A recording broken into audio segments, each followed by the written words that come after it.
Okay, continuing on my vocal health journey. We're in the summer of 2016. I just had to step down from a role I was offered at a show that was going to be running at the New York Musical Theater Festival.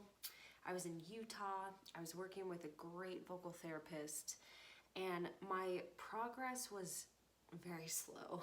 It was very slow. I'm also an extremely impatient person, so makes sense. From Anna, my therapist, I was gathering so many tools to help with hopeful future tours and just to stay vocally in shape. I had to let my producers know at Vocalocity about what was going on. I was like, I'm feeling pretty good about it. I think we're gonna get there. I just was so stressed about it, I had to tell you. And they're like, okay, great, just keep us posted on your progress. Fortunately, I didn't have another tour with them until November. So I had a lot of time, but I mean, I was frustrated. I was really scared about my future because, yeah, it was really rough. So Anna helped me learn so much more about my voice and about what was going on. I found ways to vocalize, to really massage my cords. I was learning about muscle tension, dysphonia, and yeah, I mean, literally everything, everything that could go wrong, you know, and affect your voice, like that was happening. I was super tight everywhere, so these muscles were just like pulling and straining on the voice even more. I was really stressed out, so I'm sure I was just like holding more inflammation here. Then of course had, you know, baby nodes forming, and anyways, it was really rough. To be perfectly honest, I cried every day because the thought of not singing in my future, I don't know. I literally couldn't handle it, and there was so much helplessness and hopelessness happening. And that was hard for other people to imagine because they were just like, you'll be fine, it'll be fine. But for me, I had never experienced anything like this before. And I was just like, what if it's never the same again? Like, I have to be prepared for the worst. It was awful. So I'm crying every day. I'm making new career plans because I'm like, what if this doesn't pan out? I had never experienced anything like this before. It was terrifying. But I'm meeting with Anna multiple times a week. Vocal therapy was super helpful. And, you know, she kept telling me about this YouTube channel that had guided meditations, and she's like, I really think this might be helpful. You really need to de-stress. Like, managing your stress is so important. And I was like, I'm at this point, I was eating very well. I was sleeping a decent amount, but it's like I was so dang stressed about my voice and about the uncertainty in my future. So I finally was like, you know, let me meditate and let me just try this out and see. Game changer. Meditation, huge game changer. Managing that stress. And yeah, as soon as I started that and finding a little more peace and calm, the progress became a lot quicker. And yeah, so that's a practice that I still continue to this day. And I'll talk more about that in future videos. I had everything working against me. I had muscle tension dysphonia, so this was all so tense and it's just pulling on my vocal cords. Of course, had these little baby nodes growing. I had some reflux going on, which most people do, most singers do, but was pretty stubborn about addressing that. And it was suggested that I take omeprazole and ranitidine, but I was like, at this point, I was like vegan, and I was like, I don't want to take these medicines. I shouldn't need them. I only eat good things for my body. And so I wonder what would have happened if I had just not been such a little butt and taken that medication. So I'm dealing still with some inconsistencies, but I'm certainly making some progress. I'm able to vocalize a little bit more, but I'm afraid to go too hard or to do too much. And I'm also just kind of afraid of like, okay, maybe I'm doing something wrong. Like, I don't know. So I posted something on Facebook, I think about looking for like a voice teacher that had experience, you know, with vocal health and was really technique minded. My friend PJ, absolutely life altering in this moment, he messaged me and he's like, look, my voice teacher Linda is literally the voice whisperer and you have to go see her. I will pay for your first lesson. And I was like, you know, honestly, like the kindest gesture I could possibly imagine. And I went and met with Linda, and it was just like, holy crap. I've been just approaching this all wrong. Like, how is this possible? And anyway, so she was very encouraging and immediately started just like giving me so many tools to help. And she's like, look, she's like, unfortunately, you have to retrain like how you default sing. And she's like, you can do it, but it's gonna take some diligent training. And she was absolutely correct. Cause I mean, it took years. It took years to like really solidify these elements and these proper techniques and these proper approaches. But I'm so grateful for her. And yeah, I was having like aha moment after aha moment. And I was like, I'm leaning into this too hard. This is too thick, all this stuff. And I'll go into all that I've learned in future videos. But so yeah, I'm continuing vocal rehab. I'm like a little bit freaking out and not scared of like one show, but I'm scared of tour, because Vocalocity, hands down the most vocally and physically demanding show that I've done. And I was like, oh dear. So I'm a little bit fearful about that, but I'm relearning, you know, kind of how to approach singing. I'm meditating, I'm continuing to do voice therapy and all the things I know. I'm implementing all of these new tools. I had a small tour, like a small run with Vocalocity in November, totally fine. There was stress during those weeks for other reasons, which I'll also get into in the future. I was fine. My voice held up really well. Yeah. So then, oh my gosh, it just like, I thought that I was through it, right? Like I thought I was past it. So November happens, then I have another tour in 2017, the beginning of 2017, and that was fine. That was fine. I was super diligent. I was doing my exercises daily. I was making sure I was thoroughly warming up. I was just approaching everything from rehearsal to performances in like a much easier space. And that's one of the biggest things I teach now is like, okay, cool, you can do that. How do you do it with less effort, you know? And because that's always just a good gauge of, you know, am I going too heavy? Am I going too hard? Is this going to hurt me? It just takes, I mean, I had been singing a certain way for years, like 10 years. And so it was easy to slip back into like fall into bad habits. So 2017, I get back from tour, was good, right? I started singing with a party band, and that was really fun and a kind of a new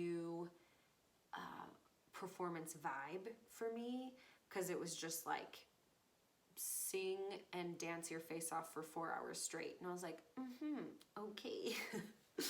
And I love it so much. That was vocally challenging, and I was like getting back to a lot of this like pop and rock stuff that I used to go really hard at. And so it was like every single song that I had sung before a certain way, like those are the hardest ones, are like, oh shoot, this song that I've always sung this way, now I have to sing it this way. Like that was the hardest. And so not have like the time even to retrain, 75 songs. But I did the best I could. I had a lot of bad luck, like on the dating scene. I think that was stressing me out. I moved into a condo by myself. I was like back from tour and like in Utah indefinitely, and I was like really struggling with like being in one place. I was like, no, take me back on the road. Life was easier then. And then I was singing with Jane, an a cappella group that we formed to compete in the Varsity Vocals Aka Open. But it's just like, my voice was like such a roller coaster that summer.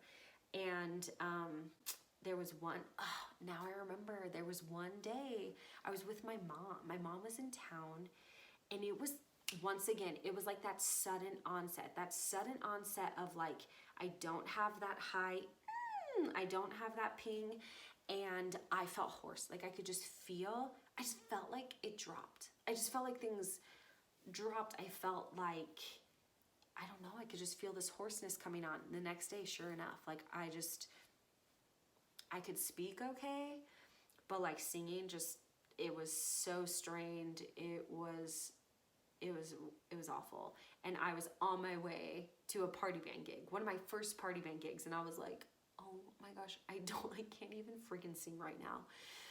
So I like go into a corner and warm up, and I meditate, and I'm just like, I can like meditate this away. And as I got warmed up, like I was able to do more with my voice, but then like it was completely destroyed the next day. Like it was so awful. And then I got a new job, and I was working at a treatment center for teenage girls. And like sometimes you gotta raise your voice, like there is a lot of talking involved, and like, but this was, and I was just like, everything is strained. I can't get a break. I can't rest this. And it was so stressful. And I had performances with Jane coming up. I had more party band stuff, and that's what freaked me out. So I was like, I'm getting paid for this stuff, and what if I can't show up and do this? Like, and what if this is like my demise? What if I'm always gonna be struggling with these issues? I was freaking out. Another voice teacher that I started working with was Anjanette. I can't say enough good things about this woman. She's incredible. She's not just my voice teacher, she's my life guru. We started working together when my voice was okay, and then when I started hitting a lot of issues in summer of 2017, I was able to go to her and like just cry. Just cry, and then she would like help put me back together enough so that I could like vocalize a little bit, and like it was so encouraging. I'll never forget. I like feel emotional about it, but I had to go to work that day, and I was just like freaking out, and all the same feelings came back. Like, am I gonna be able to sing again? Like, what's my future gonna look like? I just want to come through for this. I want to keep singing. And I just, like, as soon as I walked into her studio, she's like, so what's going on? I was just like, I just started crying. But I'll never forget, she was just like so gentle, and like walked through like all of these exercises just to try to assess from her end what was going on. And there were like moments in the lesson where like I couldn't vocalize something, and I just like had that same like helpless feeling. I can't describe it. It's the most horrible thing. It's the most horrible thing. And so then I would just like start crying like in an exercise, and she's like, it's okay. And at the end of it, she was like, look, I'm really encouraged. It's not like a hemorrhage. It's not like something you know, terribly, terribly wrong, and we're still getting some closure. It's just like extreme swelling or something. So we need to find out more, but like, don't be discouraged, like be hopeful. So I'm gonna like cry more. So I set up an appointment with a new ENT, but super knows what he's doing. They are an incredible practice and voice specialists. So I set up an appointment with Dr. Palmer to go in and see what was going on. I met with Karen, I think she's a PA, or a voice pathologist, and Anjanette was like, tell me when your appointment is, I'll come with you. And I was just like, what? Like, I don't know. She just like gave me so much support. And anyway, so now I just like had this like vocal team. And yeah, I don't know. I'm so emotional about that, but that just meant a lot.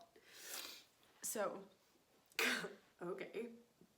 I love you, Anjanette. So she came to every appointment that I had.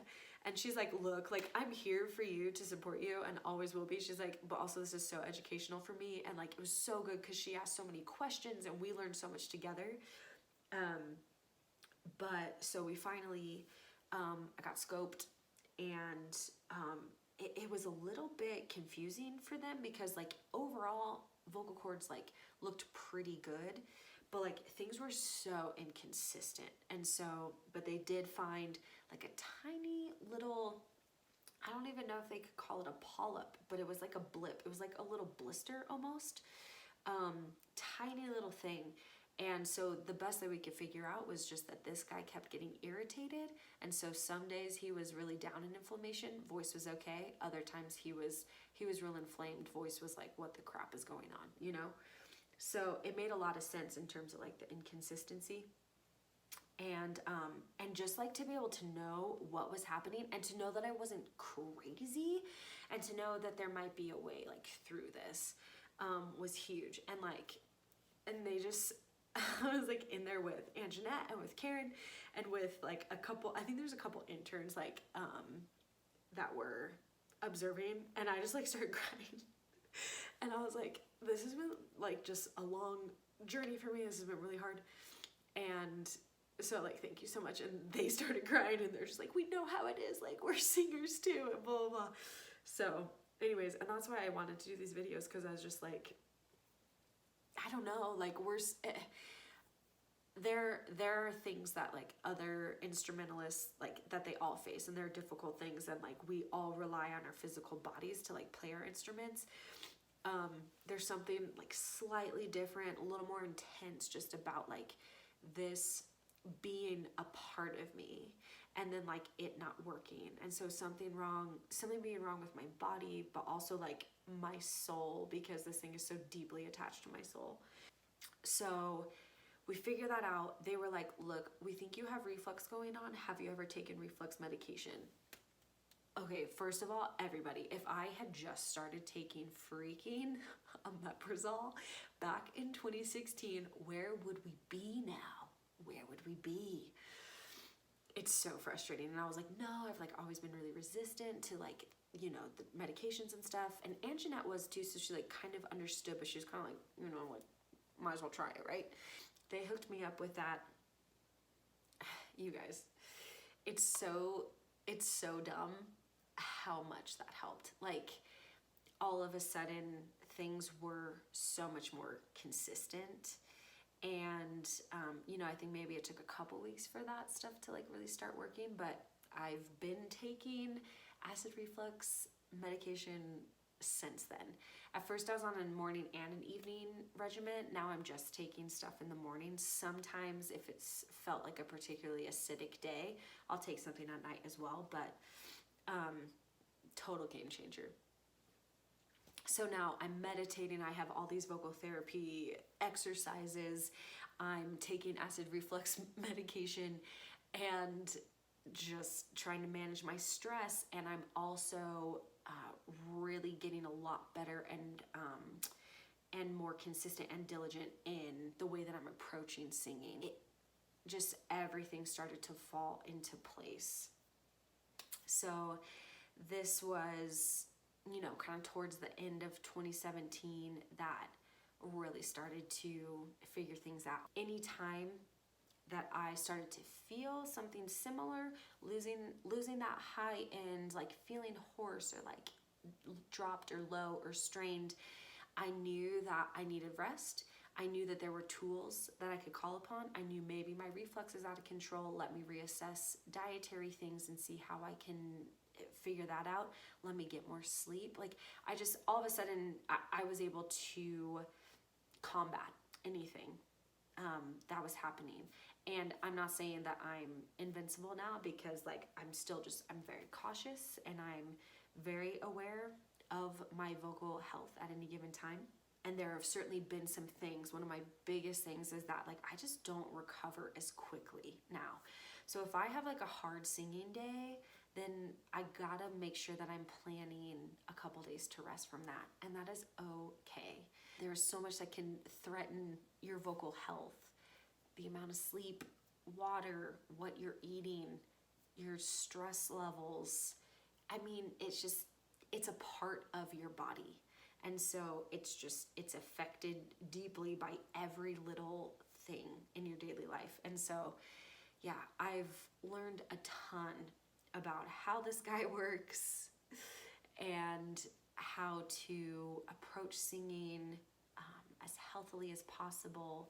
And then from there, like still achieve, you know, the sounds and the things that I'm hired to do. Like I can still achieve those sounds, but in a just much more technically sound way.